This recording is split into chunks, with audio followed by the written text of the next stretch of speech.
quelqu'un m'a posé une question la dernière fois par rapport à la maîtrise de soi.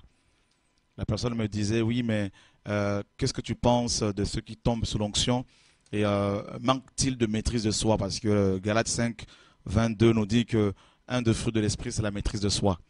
Alors, j'ai répondu à cette question et je voudrais, à ce frère, je voudrais également éclaircir ce soir les frères et sœurs qui pourraient éventuellement se poser cette question. Il y en a qui peuvent se dire, mais comment ça se fait quand tu prêches ou quand l'un de vos ministères prêche, des fois les gens peuvent se retrouver au sol, que se passe? Alors, laissez-moi vous dire, n'allez pas croire que la maîtrise de soi a un rapport avec, c'est ce qu'on l'a cru hier également, a un rapport avec l'onction. La maîtrise de soi, on ne parle pas de la maîtrise du Saint-Esprit. On nous parle de la maîtrise de soi. Donc, il est question de maîtriser sa chair. Et la maîtrise de soi n'a rien à voir avec l'onction, ça a un rapport avec le péché. Si vous lisez Galates 5, 19 là-bas, on nous parle des œuvres de la chair, n'est-ce pas? On nous parle de querelles, on nous parle de la cupidité, on nous parle de la sorcellerie, on nous parle de division, tout ça, on nous parle des excès de table.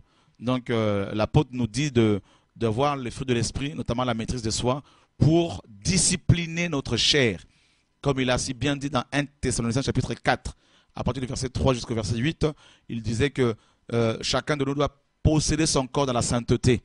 Donc chaque chrétien doit maîtriser les pulsions, les désirs de la chair, n'est-ce pas? Donc convoitise, colère, impudicité, mensonge, tout ça.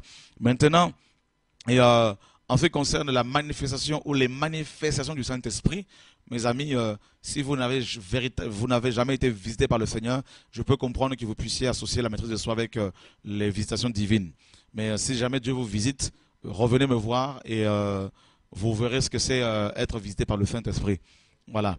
Donc, on en parlera peut-être dans les prochains jours en détail. Lisez Daniel, vous verrez que Daniel, quand il était visité, il avait manqué de force.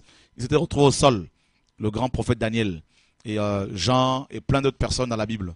Voilà. Oui, il y a des gens qui ont des manifestations charnelles, d'autres démoniaques, mais il ne faut pas attribuer toutes les manifestations à Satan.